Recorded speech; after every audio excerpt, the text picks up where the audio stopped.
guys. I'm really happy to be here today. I work at SF Studios, where I lead the product development of our two products, SF Anytime and SF Kids.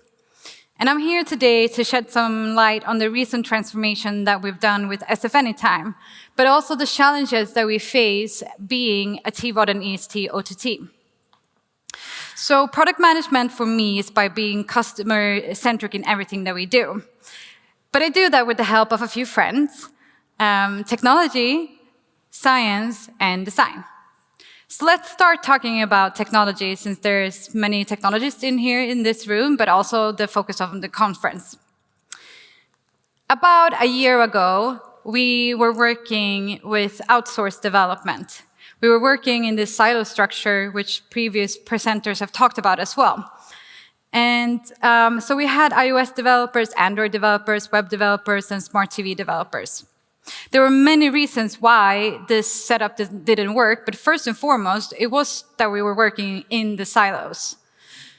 During the years, we've had also a lot of different developers pitching into the code, so I am being nice saying that it was pretty deep in legacy. So we were not only inefficient in our product development with this setup, but our users also grew confused by the fact that the clients actually differed from each other. Why can I only switch on the web? And how come I can buy on the Android app but not on the iOS app? Where users see SF Anytime as one unit, I see Apple requirements with FairPlay. I see 1,000 different Android devices of different shapes and sizes, and don't even get me started with Internet Explorer and Windows 7. So the users are demanding to be on all these different platforms, but how can we become efficient when we have so many different clients to work with?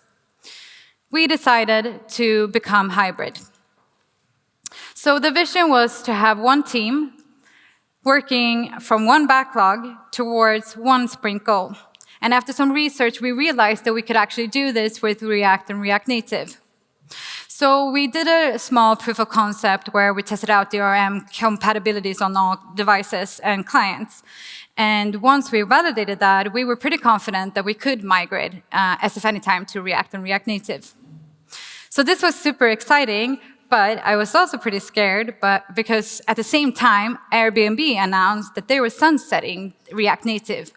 And for those who don't know, Airbnb has been a real front runner with using React and React Native.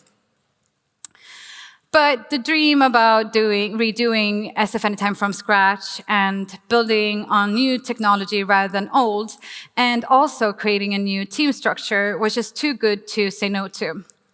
So last summer, we decided to migrate SF Anytime to React and React Native.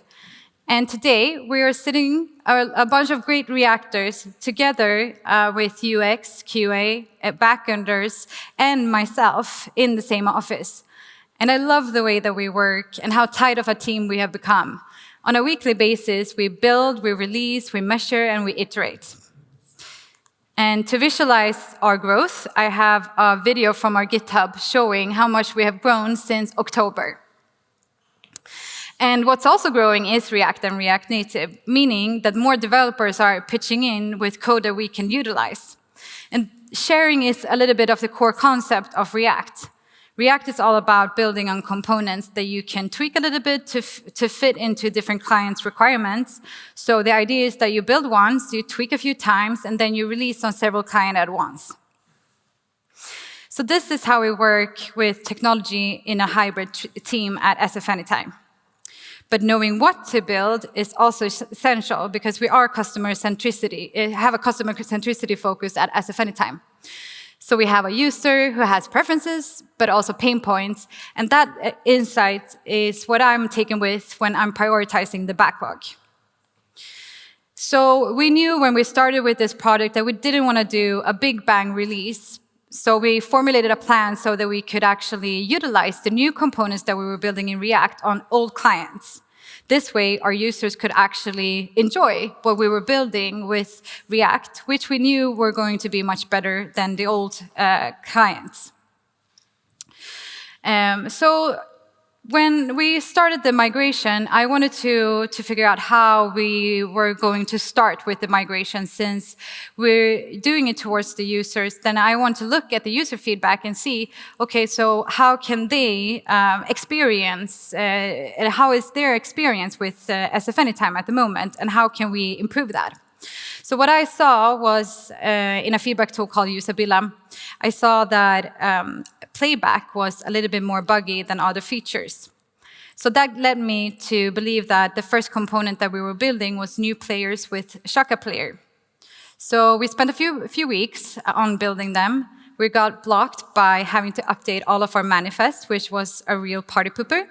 But eventually we could release them, and we instantly saw the fruits of our labor. The reviews were much better, and we even saw a decline in customer calls. So this is a little bit how we work with data in our new organization. And to be able to really become data-driven, I was looking for a tool to provide the organization with the same kind of insights. And then I found Amplitude, which is a behavioral analytical tool cross-platform. I was pretty impressed by this tool, but I'm from the startup scene, so I'm also used to being pretty scrappy and have a low budget. So I wanted to test it out before actually buying a license. During the same time, I was in talks with the guys from Vion Labs. Vion Labs is a recommendation engine that uses technology like neural networks to provide users with relevant recommendations of movie and TV shows. I really liked what they were doing, but I was also fairly hesitant about using recommendations on TVOD and EST, because that was something that we were used to seeing on SVODs. SVOD have a lot more watch history, so it made a little bit more sense. But I'm still open-minded, and I thought I could kill two birds in one stone by testing Amplitude out with Vion Labs. So together with Vion Labs, we formulated an hypothesis. Users that get recommendations are more engaged than users that don't get recommendations. We designed a pretty easy experiment, which we launched on the web. And soon enough, we could actually validate this hypothesis. Users that got recommendations were more engaged. They spent more time on the site, and they engaged more with our other features, like they favorited movies that they saw in the similar movies list.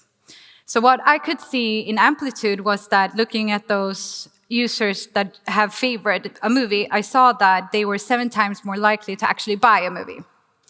So all of these insights really it gave me an insight to sign a contract with Vion Labs, but also to test out a powerful tool like Amplitude out before committing. And this is how we work with data, but sometimes you also get data that is a little bit more abstract. How many of you can relate to this behavior? You want to watch something, you go to your chosen streaming service, you look at maybe 2 or 3 lists, you click on a cover, you might watch a trailer, put something on your watch list, and you look at the clock and it's been 45 minutes. 45 minutes of you looking for content, not actually watching content. This happens to me a lot. And I thought I was fairly unique with this, that I was just indecisive. But when we had focus groups last fall, and while I was listening in on them, I realized that I was not alone. There was many in the focus groups that actually had this anxiety as well. So I was pretty intrigued by this behavior, and I turned to science to try to find some answers, which I did in psychology. So the first psychological phenomenon which is partaking in this anxiety is loss aversion. We as humans tend to value loss over gains. And some study shows that we tend to value loss up to 2.5 times more than we value gains. Meaning that if you lose 100 kronor, it would feel up to 2.5 times more than if you win 100 kronor. But it's the same amount, right?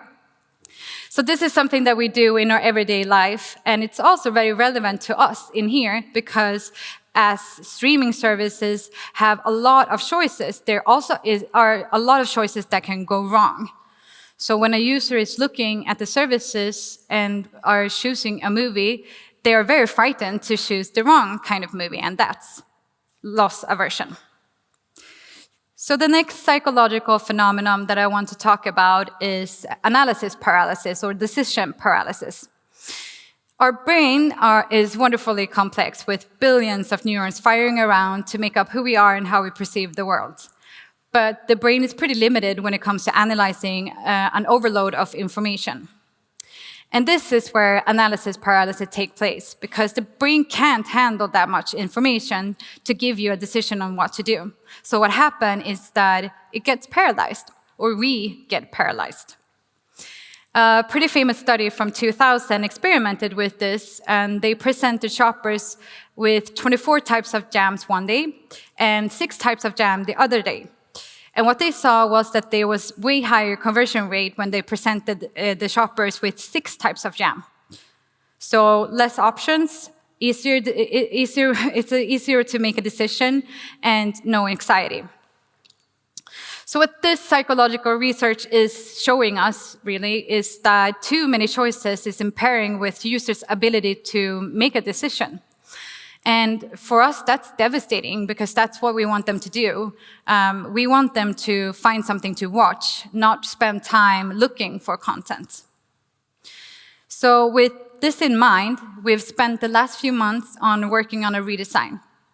A redesign that will be presenting fewer titles, so our users won't be overwhelmed by a wide range of movies and TV shows. And we also believe that watching a movie is driven by emotions. Again, psychology comes into play. When I want to escape my reality, I watch an adventure movie. When I want to feel alive, I watch a horror movie to really get my adrenaline pumping. And then when I'm emotional and sad, I watch Titanic because I have so many feelings that I just need to get out of my system.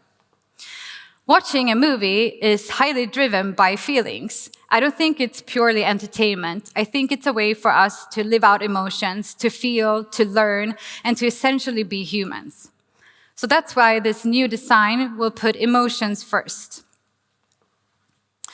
This new design is fairly unique on the market, so much so that I can't share it here today, so you'll have to patiently wait until we launch it later this year. And I really hope that our users like it too. And this is really the never-ending loop that we will be working with. We will continue formulating different hypotheses that we will test out on users and design solutions for. We will collect data that we measure, that we can iterate on, and this is how we will go. But what's good now is that we really have a good tech foundation to stand on, which is built to scale and built to change with the market and the users. Because we really don't know what will change and how the industry will look in a few years or even tomorrow. The only thing that we really know is that change is constant. So it's a really interesting time to be a part of this space with even more players entering this field. More OTT services coming this fall. But as you now know, that might lead to analysis paralysis and loss aversion, so it might not always be that good.